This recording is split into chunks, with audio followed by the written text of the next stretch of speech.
Өлкө ичиндеги тартип бузуучулук жана аларга каршы күрөшүү иш-чараларды чагылдырган ТВ Кайгул программасы назарыңыздарда. Саламатсыздарбы, студияда мен Жадыра Түлікеева.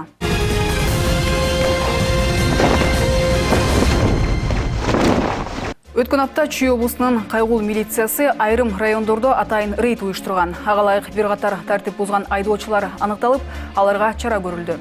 Албетте, адаттагыдай шылтоолор жана чоңдугуна салган учурлар кездешпей койгон жок. Чүйдүн патрулдук милициясынын ишмердүүлүгүнө биздин чыгармачыл топ көз салып келди.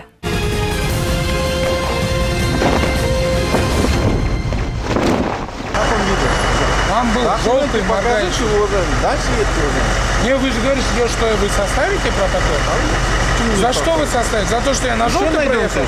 Беловодскийде өткөн рейд учурунда алгачкылардан болуп, жол тартибин бузган айдоочу Казакстандан келген автобустун ээси болду. Киши ташып иштеген кошунабыз унун астына толтура киши салып алып, кызыл светофорго өтүп кетип, Кайгул милициясынын колуна түшкөн. Бирок күнөөнү мойнуна алгысы келген эмес. Ну, по факту я нарушил желтый, да? На желтый. На красный вы нарушили. Ну, на моргающий желтый я проехал, это... Моргающий от желтого на красный проехать должен. Я красный не видел, может, за хвостом красный был, но морда-то... Поэтому дистанцию надо соблюдать.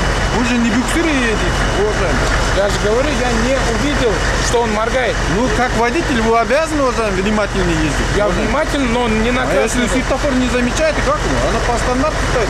Высота и ширина, уважаемый. На автобусом не видел. На автобусом, поэтому вы, уважаемый, будьте любезны, уважаемый.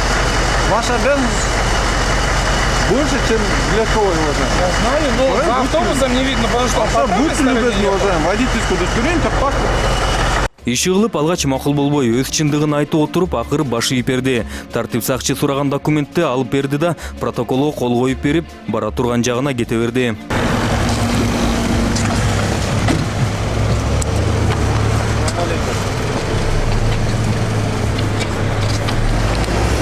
Бул жигит болсо Кайгул милициясынын токто деген буйругуна токтоп, бирок терезесин эле түшүрүп, учурашып коюп кете бергенде туура көрдү. Бирок алыс кетпей ички иштер башкармалыгынын маңдайына жетип, токтоюн деди. Мунусу аз келгенсип токтогон соң өзү жергиликтүү тартип сакчылардын бириби Айтор Беловодский айылынын ички иштер бөлүмүнө кача кирди да тура берди.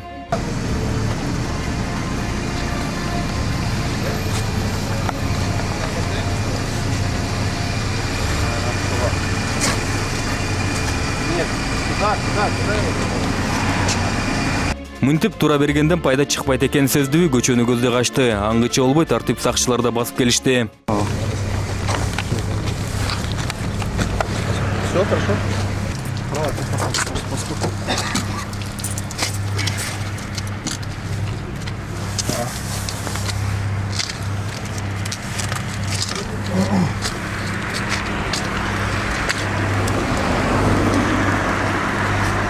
Жақсы өлек болсын, бары жақсы. Все, бары жақсы өлеге бір өлек болсын. Все, ақ жол амансың. Жақсы.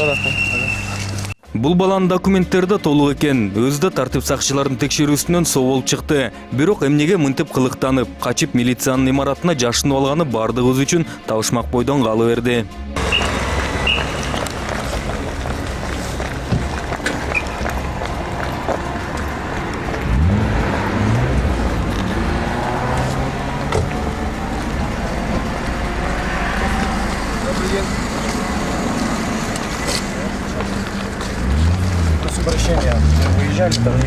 Бул жаш айдоочу да буйрукка баш ийбей кетип калайын деген, бирок кубалашмакка түшкүсү келген жокпу, алыс барбай токтоп туруп алган. Андыктан шектүү болуп жаткандыктан документтерди текшерүүгө алышты. Албетте анан документтери жок болуп чыкты. Можно подумать? Ключ от машины. Сейчас, погодите, позвоните. Ключ от машины. Сейчас. Техпаспорт есть у вас? Техпаспорт есть. Я просто в телефоне в чехле носил, чехол забыл. Техпаспорт при себе имеете? Да, при себе. Будьте добры, пожалуйста.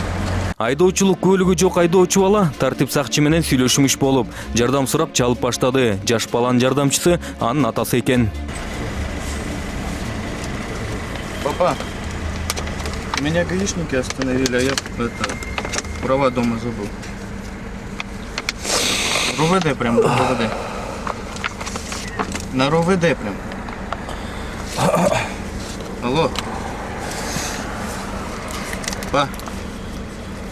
Паспорт есть какой-нибудь документ, удостоверяющий личности? Моей? Да, вашей. Нету. Нету.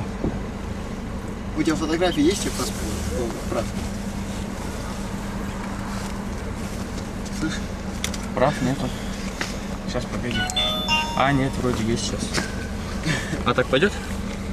Нет, так не пойдет, товарищ. Так не пойдет. Да. Ну, РУВД прям.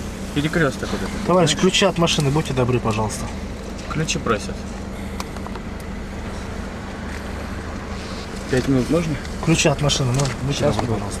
Ключи. А Прямо куда сейчас. поедем? А? А куда поедем? В данный момент на штрафную стоянку.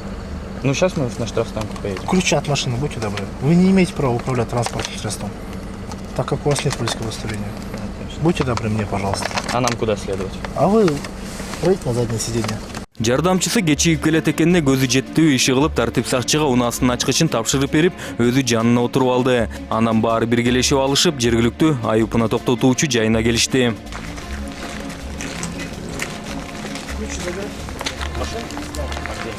Көпкө күттүрбөй анан баланын атасы да бат эле жетип келди. Атасы да жакшы эле баласынын унаасын чыгарып кетейин деди, бирок колунан келбеди. Тартип сакчы тартипти түшүндүрүп, балага протокол түзгөнү ичкери алып кирип кетти.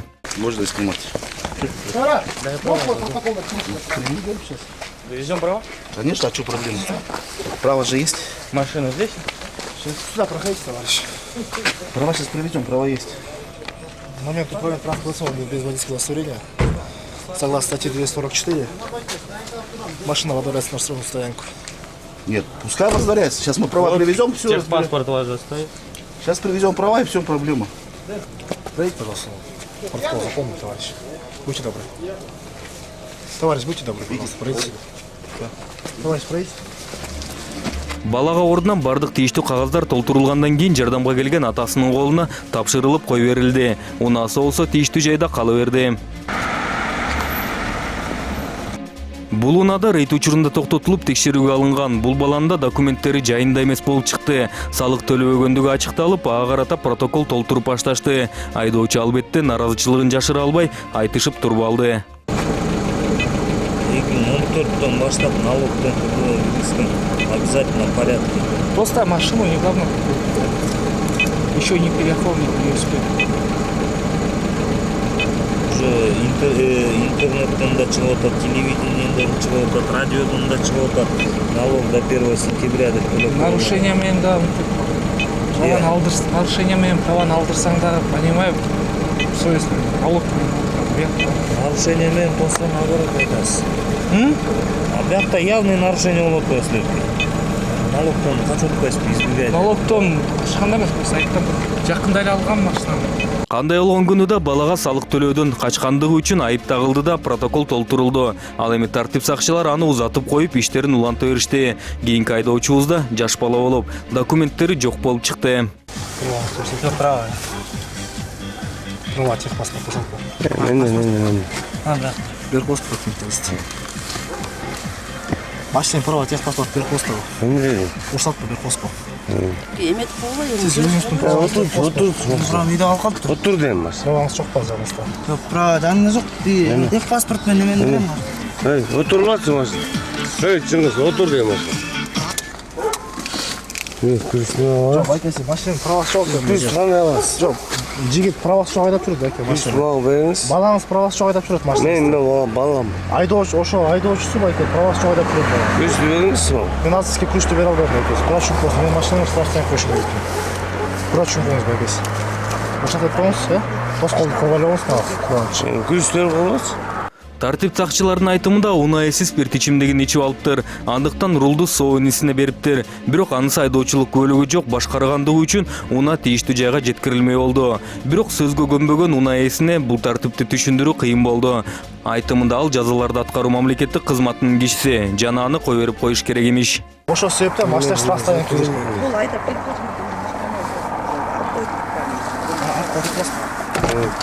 Түшпей қастап қойсын. Сіз жігіт байкесі жаныма отырып қойсын. Азыр эме келинчеги келди. Сіз жаныма отырып қойсын байкесі. Не отырам байке? Сіздің паспортыңыз бар ғой жоқ дегенде жаныңызда? Паспортым жоқ. Не бір документ бар ғой, өз үстін анықтаған, өз үстін аты жөніңізді анықтаған. Бар. Документ бар ғой. Көрсетіп қойсын маған ошоны байкесі. Жоқ, азыр жанында жоқ. Жанына жоқ екен. Жоқ, мен право оқып атам қазір өзім. Все, жаныма жаққа отырып қойсын. Все, жаныма. Сіз барып айдан оқуыңыз жоқ байкесі. Жүріңіз байкесі. Күрсетші. Жоқ, күріштіңіз береді.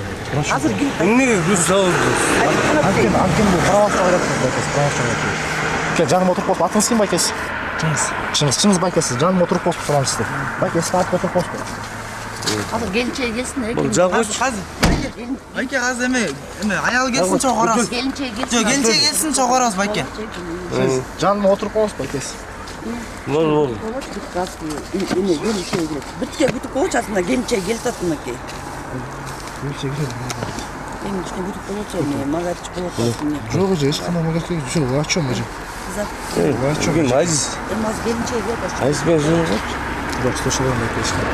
Унай ээси анан инисине болушуп, тартип сакчыларга баш ийбестик көрсөтө баштады. Эмнегедир анысынын айтканын кайгылуу милициясы эки кылбай аткарат деп ойлоп жатты. Андыктан болбойт байке деген жоопко таң калып жатты.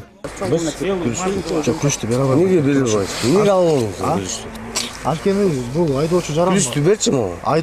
Айдоочу күбөлүгү жок, айдап Күрішті чыкты алып байкесі. маған беріңіз. Жоқ, мен азыр машина айдап барып стоянка коюшум керек. Мен білем. Уруксат бериңиз. Сиз пассажирсызда байкесі. Сиз арттан отырып турасыз байкесі. Айнура келсин, азыр Айнура келтам дейт. Атыңыз канат байкесі. Арттан отырып турасыз поскольку сурамыз. Машина бияқтықы да. Машина Бирок сиз за рулем сизсиз да, туурабы байкесі? Иә. Ошо праваңыз жок үчүн машина деген айып стоянкасына коюш керек. Передача руля. Айып стоянкага коюлат. Эртең салыгын төлөп. Азыр эми келинчеги келсин. Жөнгөлөт жигиттер. Мен сотрудникмин өзүм. Кыргызсыңар го, мен кыргыз. Удостоверениесин көрсөтсүң. Иә. Сизде деле байке бар, ини бар. Мен сотрудникмин. Кім сотрудниксіз? Иә. Қақта Мен өзім сотрудникмин. Қақта іштейсіз? ГСВ-нде. ГСВ-нде? Удостоверениесі бар ғой? Бар. Көрсөтіңіз. Берші, бардысын алып. Удостоверениясын алып чыгасың. Сізде де түсінтіңізді беріп.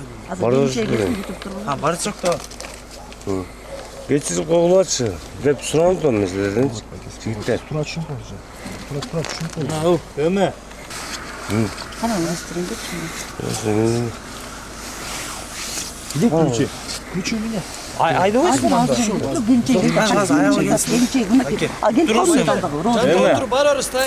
жігіттер. Азыр келинчеги келсин. Радионға чал. Сұраншы болады, сотрудниктер. Ключи у меня, зачем радио? А что тогда не водишь? Сұраншы болады. Ақсақал, телефон. Келинчеги келсин. Сұраншы болады. Зак алып. Кагачым келинчеги келсин. Келип калды келинчеги. Болды, сұраншы болады, бұл сұраншы. Сұраныш баке. Как сотрудник, сотрудника. Сіз өзіңіз сазы нарушение болып отырсыз. Знакомсыз ба? Астына бар, отырыңыз, же артына отырыңыз. Келсин эми. Немен, Келинчеги келсин азыр. отыр, бұл үлкен машина. Болды. Отырба деп, берге. Ким жигит ким? Байке. Жоқ, отырбаймын мен. Жоқ, сиз бул за рулем он. Я с ними поеду. Жоқ, у него что, техпаспорт где? Амандармен барам, таныс барбаймын. Я не знаю. Я не знаю, потому что он меня перевел, вы должны его делать. А меня он посадил за рулем. Көп өтпөй байкебиз рулга мен отурам деп айдайм деп баштады. Тартип сакчыларын андайда болбойт деп аркасына отуруп бериңиз деген буйругуна анан баш ийбей алар менен алышып баштады. Кайгылуу милициясы тартипсизди, анан алышканга карабай аркасына отурулушту. Отырыңыз. Айнура келсин азыр. Келинчеги келип калды. Мери келип калды. Кимдин келинчеги? Мунун келинчеги азыр. Мен эжеси болом мунун. Эткиси баратканбыз да. Отурасың да, келинчегине да жолун алып кетебиз. Отурасың, жолун алып кетебиз. Жок, айдабайсың да, айдабайсың да канат. Жүр, канат байкесі. Азыр мына Отырыңыз, өзіңіз де отырыңыз. Канат байке, отуруп қойсын. Мен сығыртасың. Мен преступление. канат атам. Жоқ, канат байке, отуруп қойсын. Алып қой. Сен. Жоқ, сен жөндеймін. Жүр, байкесі, отуруп қойсын. Жөн. Отырсаң. Отырсаң. Жөн не? Mesela жөн тұрмыз. Канат байке, отуруп қойсын. Жоқ, отырмайын. Канат dey.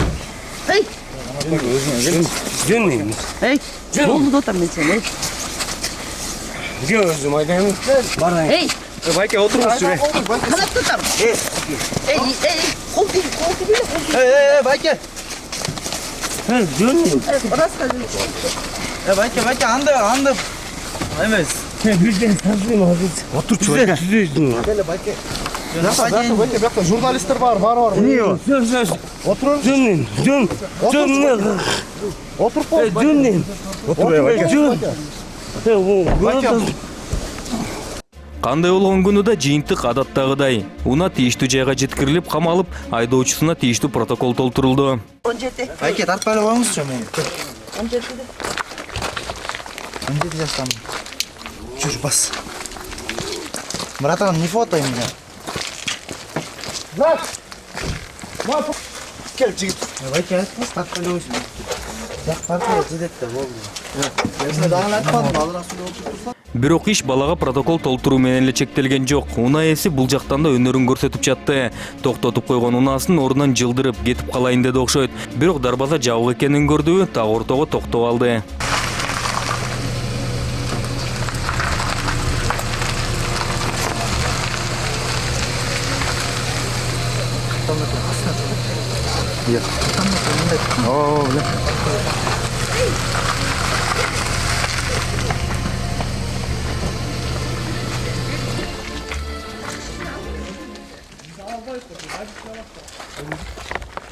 Айда öyle olsun, тартып отыр. Ишак кетіп жатыр. Не? Сылып жатыр, жігітінің бар. Бир тууган эжеси менен иниси ачкычы мынтип алып алышкандан кийин да болжол менен жазаларды аткаруу кызматынын кызматкери унаасынан чыккысы келген жок. Бекинип алып ичинде уктап жатып алды. Бир аз мынтип уктап алып, анан сигналын басып мүнөзүн көрсөттү.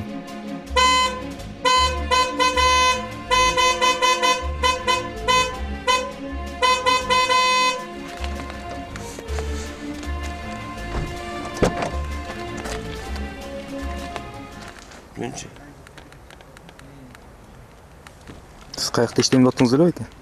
Niye? Kayakta işlem attınız öyle? İsteymiş sizi.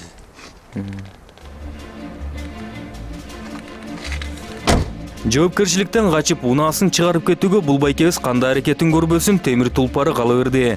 Өзүм болсо келинчеги келип гана тынчытып алып кетти. Ким из водитель? Уже водитель. Мен. Водитель баласы. Кана водитель баласы? Мен бе? Кел бер бак. Не oldu? Неге баш ийип атасыз? Kim baş yiyor? Силер жаңа баш ийбей булар жардам чакырып атпайбы бактан? Ya kanda canım çıktı. Kim baş yiyor? Kim baş yiyor dedi. Maşına koştu. Sen buradan. Маш ачып беріп қоспа. Не дейсиз? Kim baş yiyor dedi. Биз кайтып атпайбы бактан баш ийбей деп атпайбы, ошон үчүн Kim келип baş атпайбы. yiyor dedi. Маш ачып Ne oldu? Berbeğim maşına. Не ошо баш ийбегенди ушунду? Berbeğim berbeğim işine söyle. Сөгмөй сагынбай сөйлөсөңүз байке. Yo berbeğim berbeğim mi? Böyle şey. O işi толтар balam var. Ballarım var. Niye berbeğim mi bebeğim? Yo berbeğim. Бул окуядагы ошол эле түнү болгон. Баш ийбеген айдоочуну тартип сакчылар тасмасына тартып алышкан. Документи жок айдагандыгы үчүн унааны камайбыз дегенге көнбөгөн. Унаа ээси бир топко чейин кайгыл милициясы менен алышкан. Yok zarulom tekrar alç. Kim? Zarulom bile men mas emasmın. Bravo. Men balam bolçu просто bayırda çık. Az mörden keldi al toydan geldi al jönlüm mындай айдап келген үйгөн чейинчи. Ошону ким айдап келатат машинаны? Мен балам узак. Мен балам кетти бияка чык. Канча жашта балам? Балам паспорт. Балам 19-да. Паспорт бар. Паспорт бар екен. Паспорт бар, правасы жок, а? Правасы жоқ просто. Айне правасы жок, уулуңуз кайтат койгуңуз байке. Эми үйгө жетиш керек экен. Кандай авария болуп койчу силерге. Правасы жок болбойт байке. Тартпайлы коймун. Камера. Колуңузду чуруңуз байке. Байке колуң чуруп койчу экен. Кел. Бербейм мен. Байкесі жыл жаққан мен.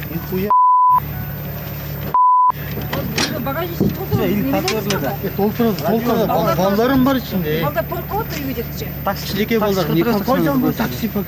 Taksi. Ya alsang buradan.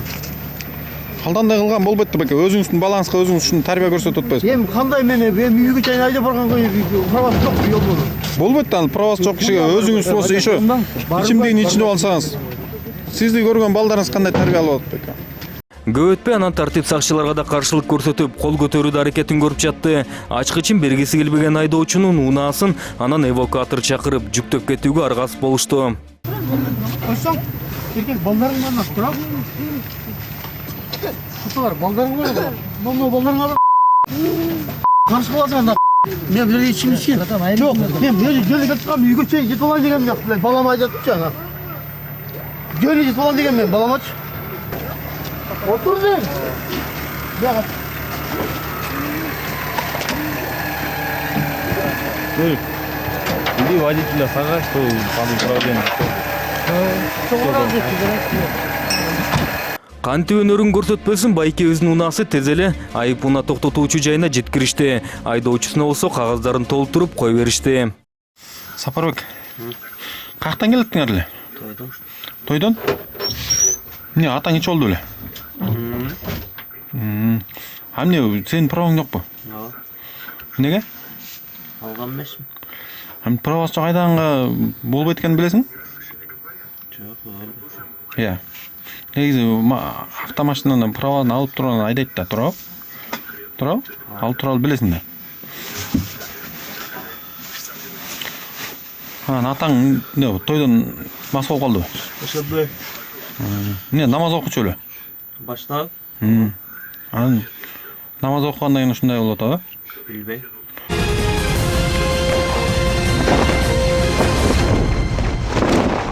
Аймактык тескөөчүлөр эл менен түз иштешкендер. Милициянын бул кызматкерлери элдин арасында жүрүп, керек болсо кылмышкерлер менен да бетме-бет кезигишет. Мунун артында алардын өмүрүнө коркунуч келген учурлар бар. Назарыңыздарда алардын күнүмдүк турмушу тууралуу видеоролик.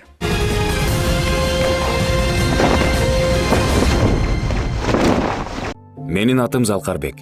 Мен 2012 жылдан бери милициянын аймактык тескөөчүсү болуп эмгектенем.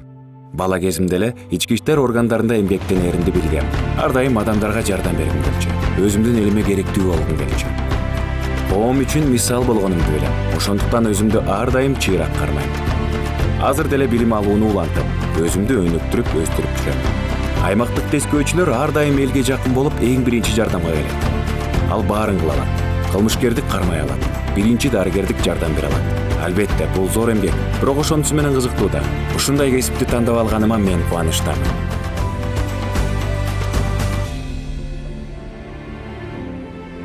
Мен адамдарга жана өзүмдүн элиме пайдамды тийгизе алам.